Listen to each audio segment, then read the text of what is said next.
DC here. Hi guys and gals.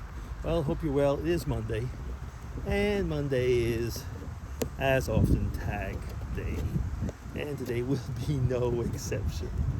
So I'm walking around in the park. We had some rain earlier, so I don't dare go off too far either, because even though it doesn't look like it, it came pretty quickly, and so I'm being careful. So I've just finished doing Jasmine's tag, and I'll be going on to Dave Nicholson's last Saturday 7-question tag. Either Dave, and I hope that you are well. Not too many fibro flares right now, but yeah, I know that it's not an easy one. Okay, let's get into those 7 questions and see if I can answer them. Okay, question 1. If you could take a single photograph of your life, what would it look like? A single photograph of my life. It would be probably a photograph that we made a few months back, where all the family was in there with the grandkids. I kind of feel that that's, the way things are going, that is probably what the family's going to look like for a while. Maybe people getting older, yes they will, but yeah, with the kids, grandkids, yeah, that would be a single photograph of my life. Yeah, it would be that one. Okay, question 2. Is the reward worth the risk? That's a difficult question to answer, because not knowing what the risk is and what the reward is, the answer could be maybe yes, maybe no. It really depends, doesn't it? Now, if it's a question of who was it that was saying that? Was it, I can't remember if it was Pascal or if it was, it doesn't matter. Some French, either philosopher or scientist, was talking about belief in God. And he said, well, for the reward, it's worth the risk. And anyway, if it's not true, I'll never know. And so in that case, yeah, I guess the reward would be worth the risk if you are an agnostic. And other times, I have, for example, gone for walks on places where there was told, do not go there when the tide comes up, and having been told that it was safe and it wasn't, going there for the thrill, going there for the view, and almost being stuck there, not knowing if I would be able to get out of it. Then the reward in those times, the reward was not worth the risk.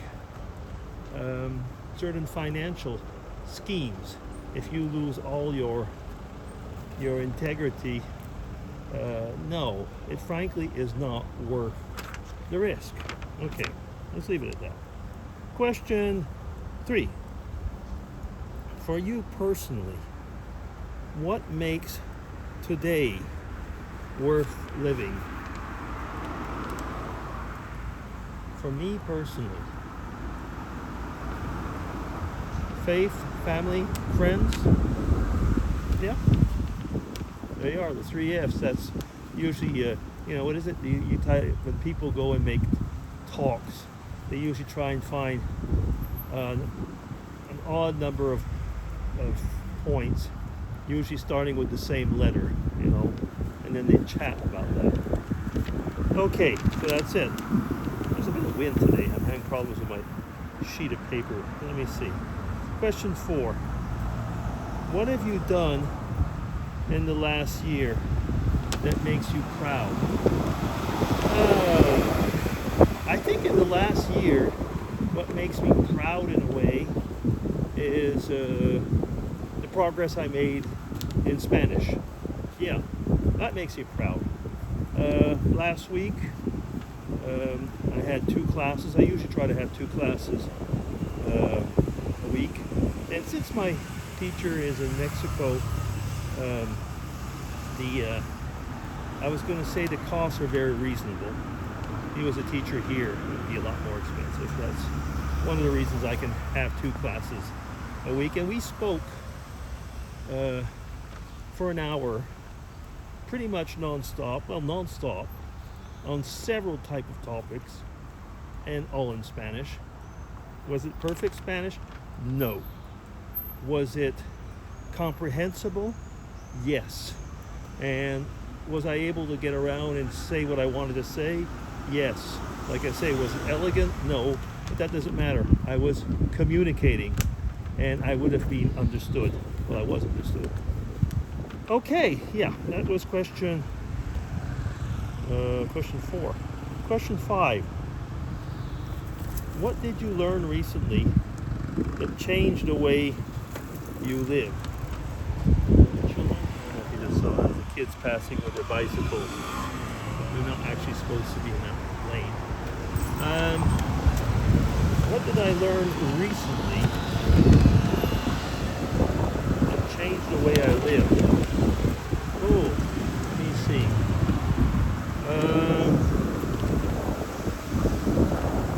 I'm sorry about that one.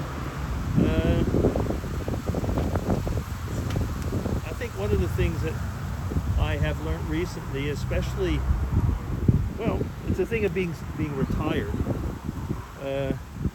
is that you frankly do not need to, I was going to say, you don't need to be rich to be happy.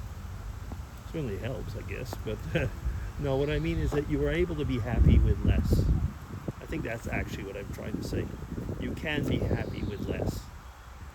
And is it recently? Well, in the last few years, certainly, that I see that I have a lot less, but I'd say I'm much more happy than I was in some of the years that I worked, where we had a lot more. Yeah, okay. I'll leave it at that. Question 6. What is your fondest memory from the past 3 years?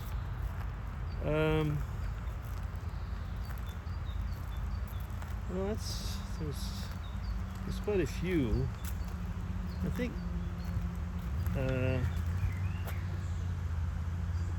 past 3 years, so that would be basically since I'm retired.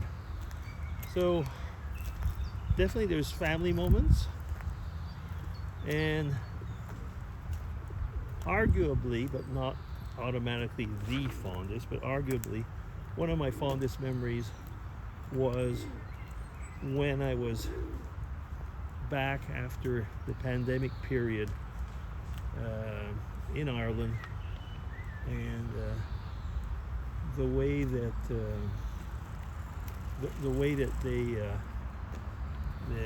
group over there, the way that they welcomed me back after those years, and we had a banquet, and I was, received really well. That was a really fond memory, like of going from active life into that retirement. My family made me also really nice parties and things. So fond memories were the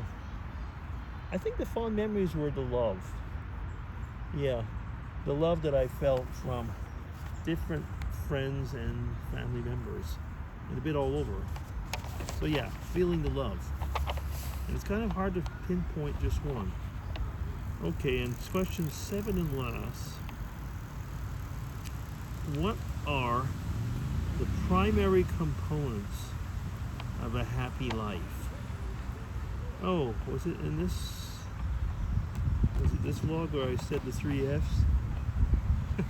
Faith, family, and friends. I think that's it, those are the primary components of a happy life. At least it's the components of my life and where I feel happy. Yeah. And that is it. 7 questions which I have answered more or less well, but I've answered them. So that's it. Thank you, Dave, and take care. Hope you have a great week. Bye, everybody. DC signing off.